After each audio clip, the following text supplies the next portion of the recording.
I pray that God's word is spoken and that God's word is heard.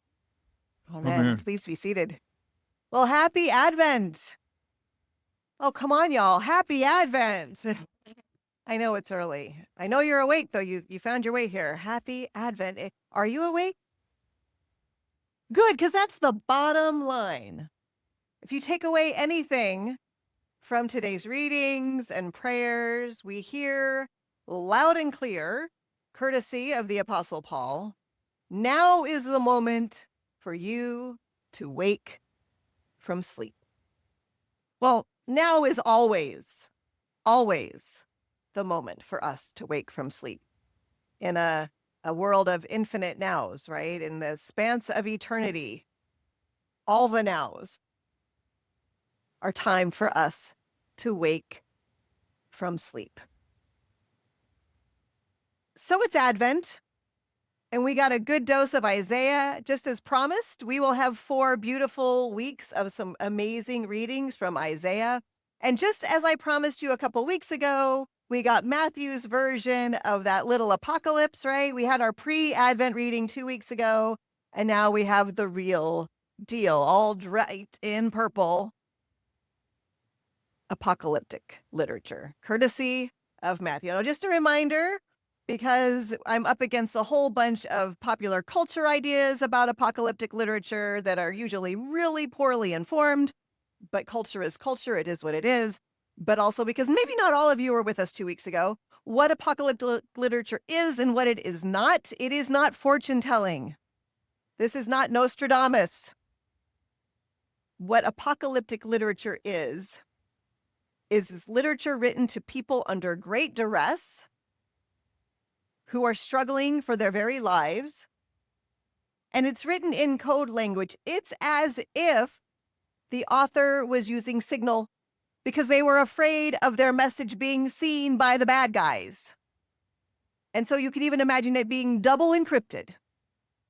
Only the insiders would know what was truly going on. This is most powerfully seen in the texts in the Revelation to John.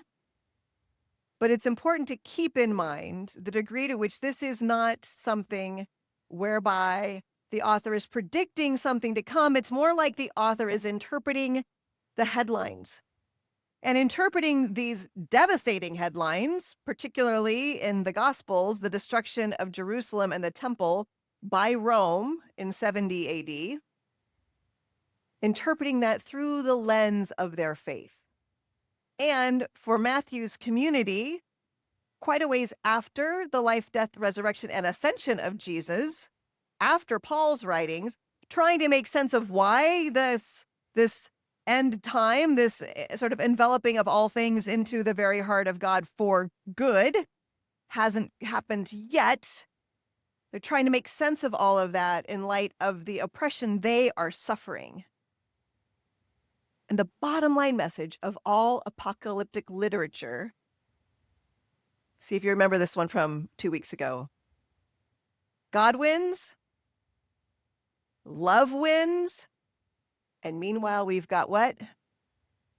Work to do. Meanwhile, we've got work to do. God wins, love wins, and meanwhile, we've got work to do. So hold on, beloved. Hold on, faithful. It's going to be okay, no matter how devastating it may look out there. And it does. Hold on, because God wins, love wins, and meanwhile, we've got work to do. So identifying what that work looks like for us, I think it helps looking at what our ancestors in faith thought it looked like by diving into the scripture some. And it's fun that we find ourselves back in Isaiah and early Isaiah. We're back in chapter 2 of Isaiah. And we have this beautiful imagery. And just a reminder, in Isaiah's scrolls, this is even before Isaiah gets that great call with the coal and the smoke filling the temple and the holy, holy, holy cherubim flying about, being all scary looking and wonderful. It's before that even happens, he has this vision and this message to share. And In the midst of this, God wins, love wins, and meanwhile we've got work to do looks like a promise of holding on to this hope of swords and being beaten into plowshares and spears being beaten into pruning hooks. It's a radical image of peace.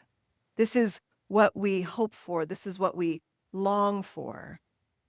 And if you've ever been in New York City and walked by the United Nations, you've seen the big old statue of this very image. Whatever you might think of the UN and whether or not it's been a successful experiment, that statue is a powerful reminder of God's promises of a time when we will study war no more. It's really easy for us to think that this is something that nations do or that global leaders do. But if we're thinking about the work we have to do, in addition to we Americans choosing our leaders, which is one of the most important things we do as Americans together, what about the waging peace that each of us can do? How are we in our own lives considering our swords and spears and beating them into plowshares and pruning hooks?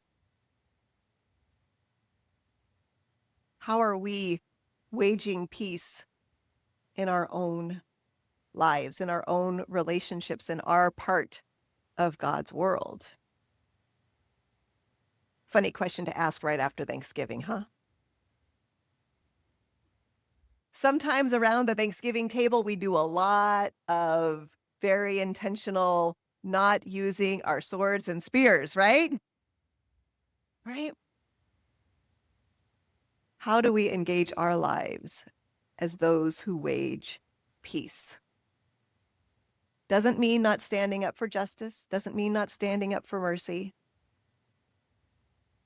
But how do we wage peace? And how do we know when it's time to do so?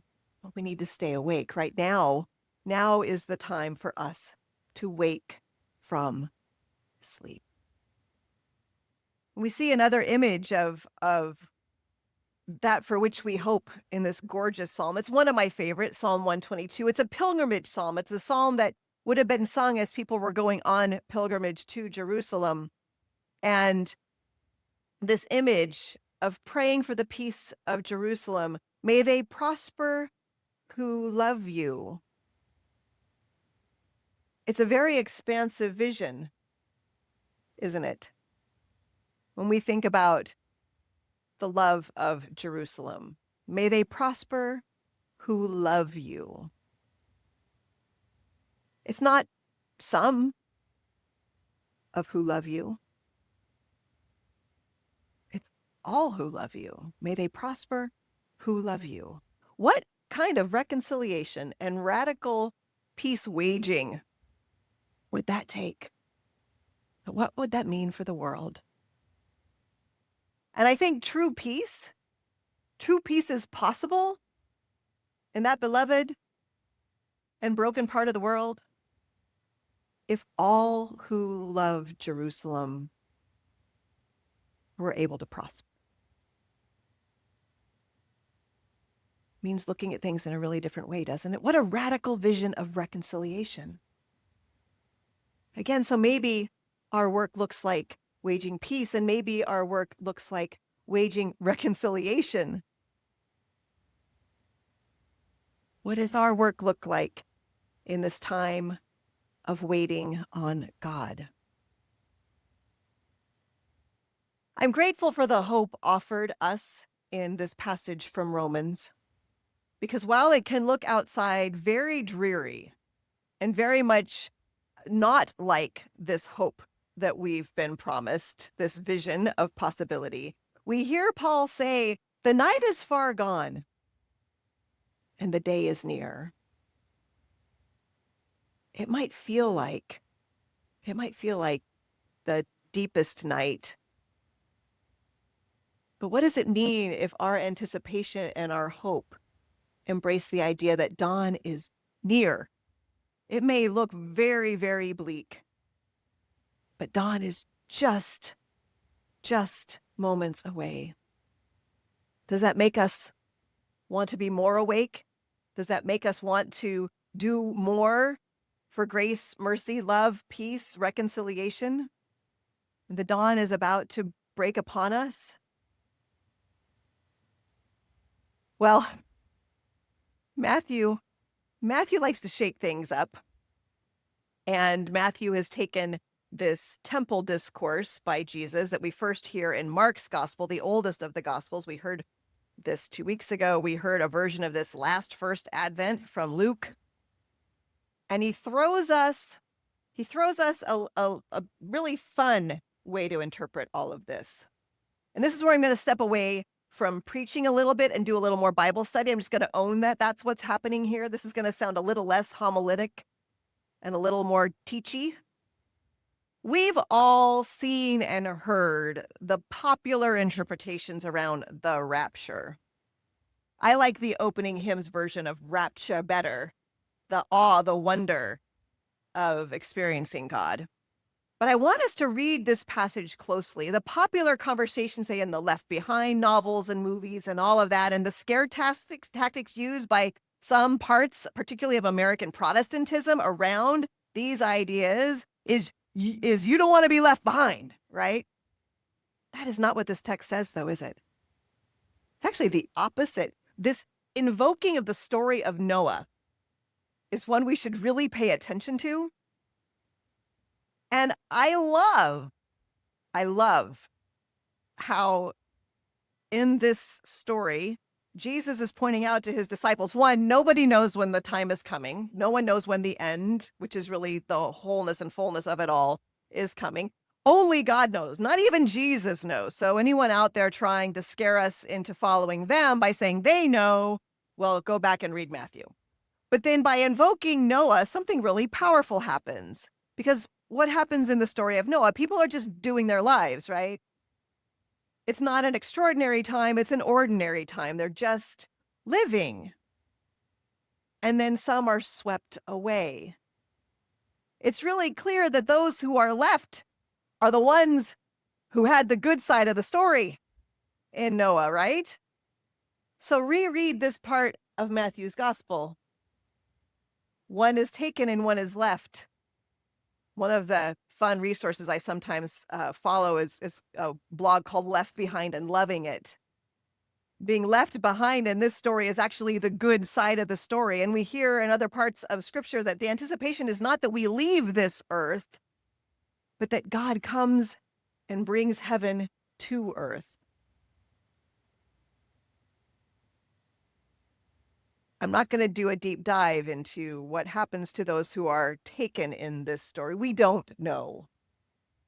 But I encourage you to read all of Matthew 24 for fun later today and read the verses we didn't hear Deacon Pete read, where Jesus lays out some of the consequences for those who don't use this waiting time well, aren't good stewards of the people in their care, neglect or even abuse one another.